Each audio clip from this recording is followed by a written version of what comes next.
Revised Standard Version of the Bible. Now, I'm saying that on purpose because I've examined several versions since I started work on this particular passage, but I want to read this version to you. Chapter 18 of Matthew's Gospel, beginning with verse 15. If another member of the church sins against you, go and point out the fault when the two of you are alone. Now, if the member listens to you, you have regained that one. But if you are not listened to, take one or two others with you, so that every word may be confirmed by the evidence of 2 or 3 witnesses. If the member refuses to listen, listen to them, tell it to the church. And if the offender refuses to listen even to the church, let such a one be to you as a Gentile and a tax collector. Truly I tell you, whatever you bind on earth will be bound in heaven, and whatever you loose on earth will be loosed in heaven. Again, truly I tell you, if 2 of you agree on earth about anything you ask, it will be done for you by my Abba Father in heaven. For where 2 or 3 are gathered in my name, I am there among them. Thus ends the reading of the word. Now, I've got to get this little piece of paper because I have to focus on the several versions that I was reading of the scripture, and because I got so thrown off when I started doing my study on this. I went, wait a minute, there are different words. So, and reading each Bible, if you open up the Pew Bible, you'll even see what I'm talking about, because there'll be a footnote. There'll be a little letter right next to the passage that I'm talking about. If another member of the church sins against you, sins against you, there's a little letter there, and it's the letter E for the NRSV. And it just references you down lower on the page, and the page will say, some ancient authorities leave out against you. So, when I was reading the New American Standard Version, it said, girls, this is when we're happy, okay? This is when we're glad, when the Bible reads this way. If a brother sins, go and show him his fault in private. If he listens to you, you've won your brother. Now, if a brother sins, not if a brother sins against you, if a brother sins, that's the New American Standard Version. Now, the old King James Version reads, moreover, if thy brother shall trespass against thee, so against you is in there.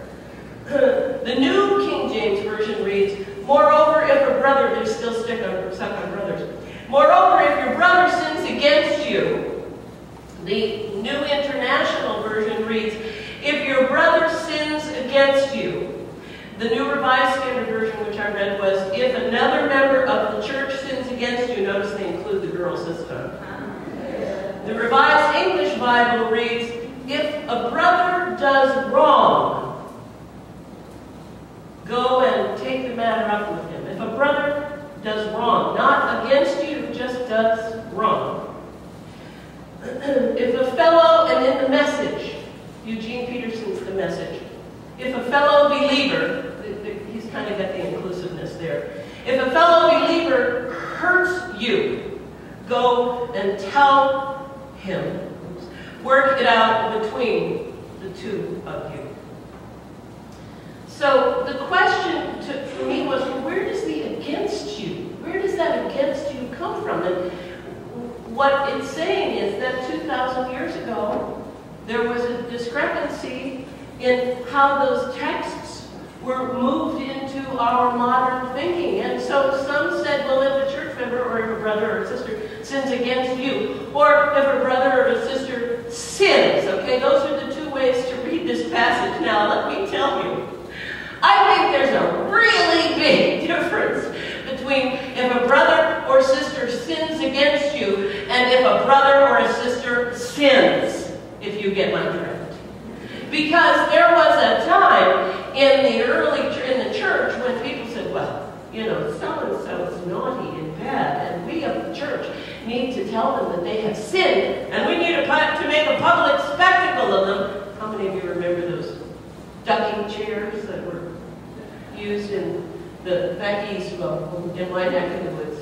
They didn't use them out here. Ducking chairs, you know, they put people who were naughty, or they put them in the docks, and they beat them, and they did horrible things to them, and called them sinners. And it was the way of the church. And so, but for me, talking about if someone sins against you and if someone sins, well, sin is a matter of perception, don't you think? I mean, listen, we decide in this life whether we like someone based on body parts in this world. I'm sorry, but Betty Grable's legs were insured for $1 million, so that all of those leg men in the military could value her. We like people based on body parts. We like people based on looks. We like or dislike them based on their personality. That's not a sin. That's chemistry. And we like or dislike people based on chemistry. That doesn't mean a person is bad. It just means sometimes our chemistry doesn't mesh or mingle or mix.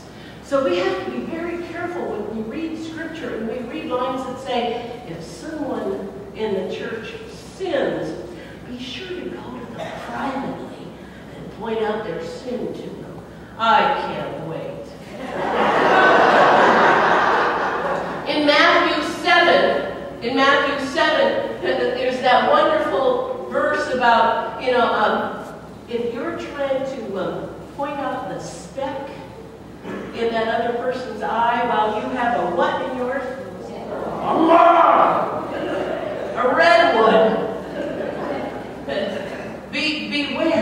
Beware. Do not spend any time doing it. Get that log out of your own eye before you spend time judging other people, before you spend time recounting the sins of another.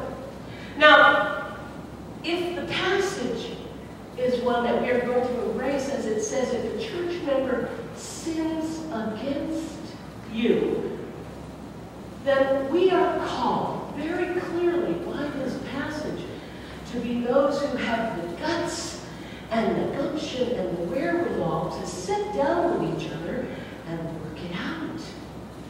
I don't know if I hurt your feelings. Do you think I can read your mind and you're ticked off it? Well, I can't, because you're walking around like this. You know, the Oliver and Alexander skates. People don't know if they've hurt your feelings unless you tell them. People don't know that you think they've offended you if you don't tell them. If you keep it a secret, what does it do? If you keep it a secret or you keep it to yourself, or better yet, you go around to everybody else in the church and tell them how that person has hurt your feelings. Talk about creating harmony as a church. What Matthew is talking about here is he's talking about church discipline. He's talking about how the community of faith has to be with one another. In the community of faith, there are expectations about how we treat each other, with respect, with honor. And one of the ways to honor one another is to be truthful with one another. gently. In the 17th, in the Middle Ages, the 17th, the 18th, even into the 19th century, the way people demanded satisfaction for an offense, you remember? Usually the boys did this. They challenged one another to a duel. I have a famous ancestor. Was known only for that. Not that he was vice president of the United States. Anyway. Duels were fought because somebody wanted satisfaction, because they felt offended. They leaped immediately to war. They leaped immediately to the fight instead of trying to work it out peacefully. And those guys are probably great members of the church. In cowboy movies, we love cowboy movies. You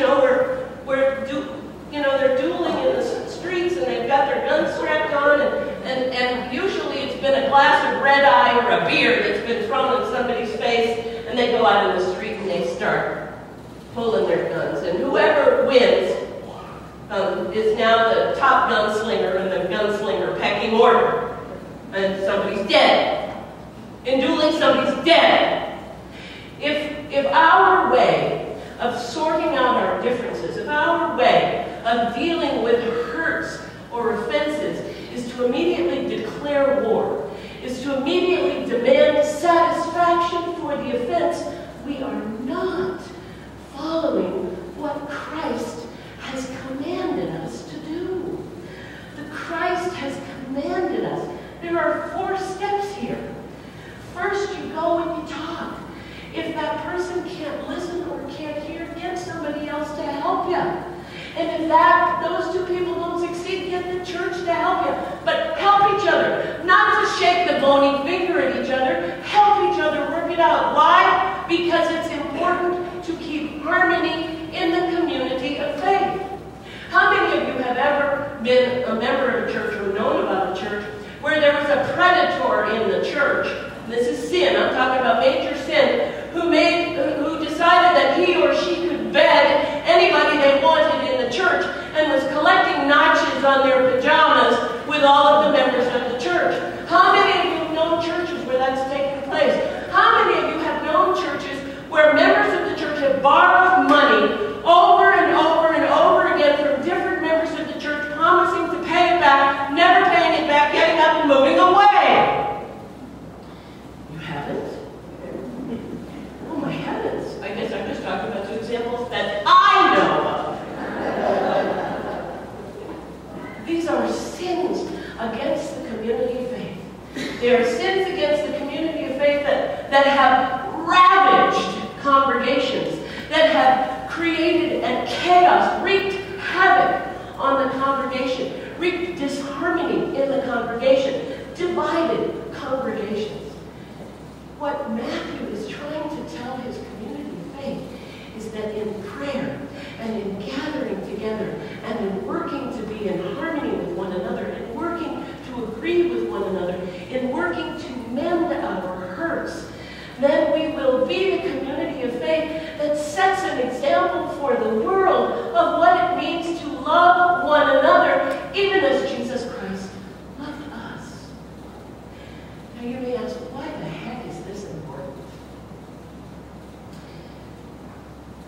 10 years after 9/11, we are here singing patriotic songs. We are here loving our country. We are here lifting up our country and the values of the heroes who died on 9/11. But we live in terror, and we live in war, and we continue to war and make war on each other. We are all human beings on this planet. If we cannot begin to work our hearts away from demanding satisfaction, if we cannot begin to move our hearts away from that place of, you did something awful to me, now I'm going to get you back for it. If we cannot move away from that, we are not following Jesus Christ. We are not living up to the expectations of Jesus Christ. And just to make this even harder on you, just to make this even more difficult on you, Matthew's words say, whatever you, not Peter, not the disciples, you, the church. This echoes 2,000 years down to the church, the members of the church, the people who have confessed that Jesus is the Christ, the Son of the living God, their Lord and Savior. This is on you. Whatever you bind on earth is bound in heaven. Whatever you loose on earth is loosed in heaven. My friends, if you bind someone to the heart of Jesus Christ, you have bound them in heaven. You have bound them to the love of God. But if you reject someone and you let them go and you treat them like a tax collector or a Gentile and throw them to the wolves, you have loosed the same thing in heaven that you have loosed on earth.